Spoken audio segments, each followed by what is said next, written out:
Another story that probably deserved a bit more attention here than it's had. Leaked video from an internal meeting of Disney executives has sparked a row in America about the willingness of big media companies to indoctrinate children with what you could describe, I suppose, as woke values. The video shows senior figures at Disney discussing programming for children and their determination to pursue an on-screen, quote, gay agenda. This week, Disney's boss publicly said the firm was aiming to dramatically increase the amount of diversity on its shows. The Disney disclosures have prompted one conservative media company, the Daily Wire, to launch its own children's programming and us to ask this question. If you're inclined, how do you stop your children from going woke? Joining me is Peter Whittle, founder and director of the New Culture Forum think tank, who has given this some thought, Peter. Yes. And what conclusions? Well, what's interesting about this really, Colin, is that Disney have been going woke for a while, right? So we've had trigger warnings on their films, and I think that in the theme parks, for example, it's no longer welcome boys and girls. It's all, that's all going. But what is interesting about this is that, and it's why it's called such a storm, is that these were leaked, as you said, internal meetings where they were going all out, right? We want 50% LGBTQ and minorities in all productions, which is, of course, massively disproportionate anyway. But I think the overriding thing is these huge companies, you can't get bigger than Disney, are pushing these kind of agendas, whether it's, Black Lives Matter or critical race theory. In this case, it's about gender theory, critical theory.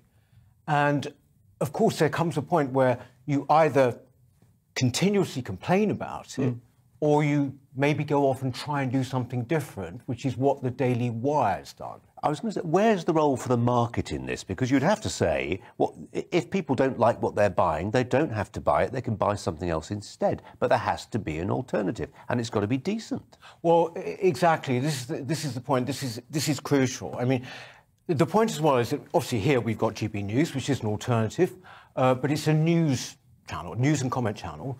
I would say a lot of the insidious kind of indoctrination that goes on, particularly on places like the BBC, happens in its drama, in its comedy programmes, in things that are not news. So if you can, it's Doctor Who. Well, exactly, all of that, and their various adaptations of classics and all of those.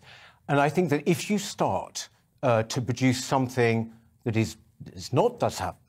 doesn't have that as its focus, then I think that there will be a market for it, because, frankly, Hollywood in general, of which Disney is a part, of course, has been going woke for a very long time. It's got a particular agenda.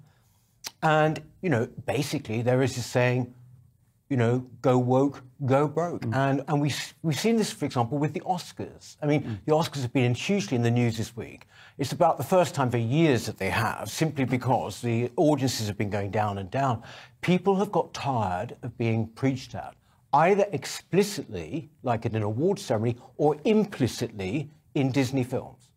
Francis, obviously as an employment lawyer, as one of your areas of expertise, I'm not going to ask you to comment directly on anything that reflects what you've dealt with. But just as somebody who sees the way big companies work, I'll address this point that I'm going to put to Peter about the democratic deficit in all this, because it seems to me, Peter, you've got a big company like Disney, force Disney, read any other number of companies, and they impose an ideology that a group of people, highly networked, highly credentialed people in a room, highly paid people in a room, decide is what that company should be doing. They never put it to the test democratically. They don't ask the parking attendants, the people selling the ice creams at Disneyland, whatever it is, because they know if they put it to a vote, they might not necessarily get the answer they want.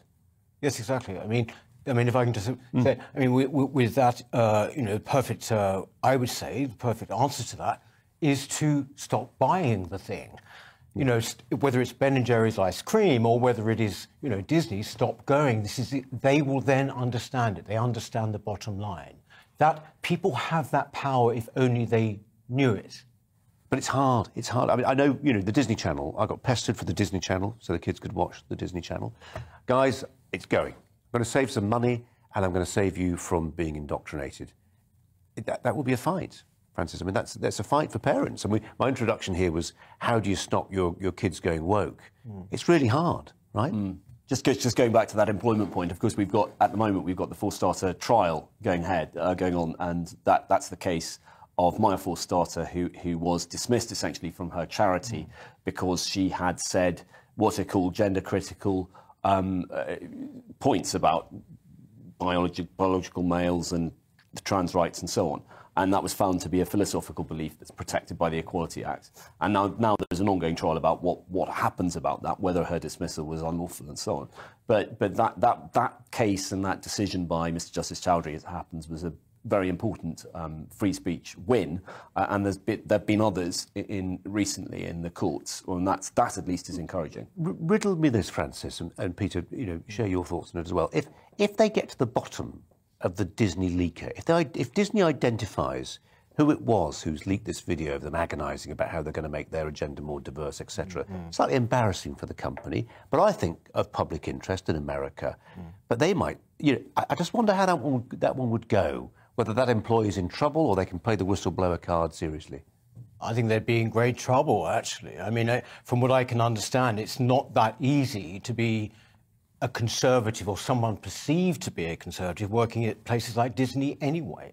I mean, I think where the penny's dropping now, this is not just a public sector thing. This is not just something that we talk about with the NHS, say, for example. This is in corporate life. This is in corporate America, corporate Britain too.